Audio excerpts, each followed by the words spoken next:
사랑하는 믿음의 가족 여러분, 안녕하십니까? 요한계시록 11장 7절 말씀을 읽겠습니다. 그들이 그 증언을 마칠 때에 무저갱으로부터 올라오는 짐승이 그들과 더불어 전쟁을 일으켜 그들을 이기고 그들을 죽일 터인즉. 7절은 1260년의 예언기간이 마치는 1798년을 전후하여 프랑스 혁명 세력에 의해 하나님의 백성들과 그들이 가진 하나님의 말씀, 곧 성경이 당한 순환을 묘사하고 있습니다. 여기 무저갱은 사탄과 타락한 천사들의 처소를 상징합니다. 둘째, 정치적 사회적 혼란을 상징하며 따라서 두 증인을 공격하는 짐승이 무저갱에서 올라온 것은 악마적 배경을 가지고 정치적 사회적 혼돈 중에서 태생된 것을 상징합니다. 사탄이 전적으로 후원하는 공적 세력인 것입니다. 짐승은 성경 예언에서 항상 정치적 실체, 곧 왕이나 나라를 상징합니다. 여기 두 증인과 더불어 전쟁을 일으키는 짐승은 다니엘서 7장의 넷째 짐승입니다. 넷째 짐승으로 상징된 세력이 두 증인들을 죽이는 세력이 될 것으로 봅니다. 1260년 기간의 끝 1798년에 하나님의 백성을 핍박하고 성경을 금소로 지정하여 없애려던 프랑스 제1공화국을 가리킵니다. 그 당시 프랑스의 무신론이 성행하였고 반종교운동이 성경 사용에 영향을 끼쳤습니다. 계시록 13장의 짐승에 대한 예기적 언급이 되겠습니다.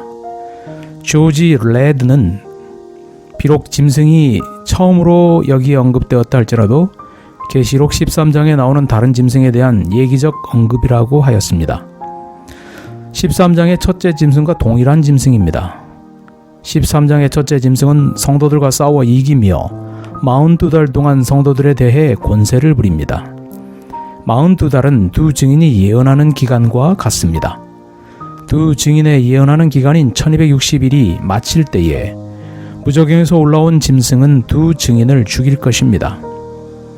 이러한 관점에서 스테바노비치 박사는 두 증인의 신원을 하나님의 백성으로 간주할 때에 무저갱에서 나오는 짐승은 13장 1절로 10절의 짐승과 동일시될 수 있을 가능성을 내비쳤습니다. 여기 여러 가지 견해 중에 일반적으로 제1인민교회를 중심으로 한 역사주의적 해석가들은 무저갱에서 올라온 짐승은 프랑스 제1공화국을 가리키는 것으로 해석해 왔습니다. 두 증인의 죽음을 1260년 예언 기간이 끝나자 바로 시작된 프랑스 혁명을 배경하여 성경이 공격을 받은 것에 적용합니다.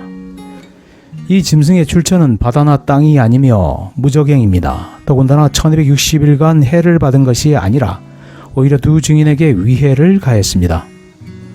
엘렌 G. 화이트는 각 시대의 대쟁투 15장 전체를 무저갱에서 올라온 짐승을 프랑스 제1공화국으로 해석하는 데 할애하였습니다.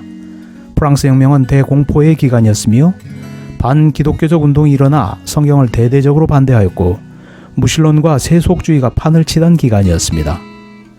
그들을 이기고 그들을 죽일 터인즉 이란 말은 두 증인이 하나님으로부터 부여받은 임무를 완수하였을 때에 순교당할 것을 뜻합니다. 만일 두 증인을 교회로 적용한다면 짐승은 하나님의 백성을 핍박하는 악의 세력을 상징합니다. 또한 이 두 증인을 신구약으로 적용한다면 하나님의 말씀에 핍박을 가하던 나라나 왕을 상징합니다.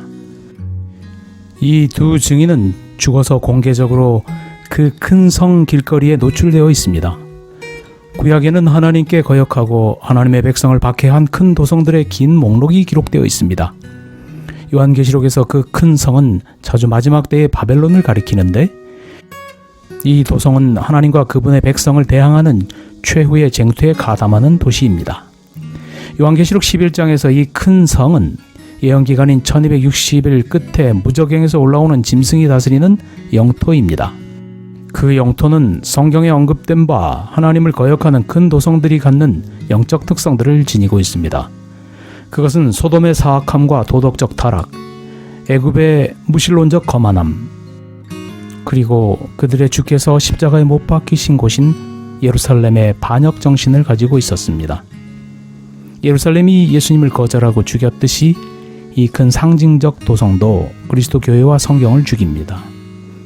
두 증인의 시체는 노출된 채 3일 반 동안 방치되었습니다. 이 기간은 예수께서 무덤 속에서 보내신 기간과 일치됩니다. 두 증인의 순교와 죽음은 그리스도의 죽음과 연결됩니다. 프랑스의 무신론이 절정에 달하여 종교 폐기의 법령을 선포한 1793년 11월 26일에서 그것을 철회한 1797년 7월 17일까지의 기간은 3년 반인데 연일 원칙을 적용한 사흘 반의 기간과 일치합니다. 하나님의 말씀 성경이 박해받을 때 함께 고통당하시는 예수 그리스도의 죽음을 바라볼 수 있는 예언의 백성 되기를 소망합니다. 감사합니다. 행복한 하루 되세요.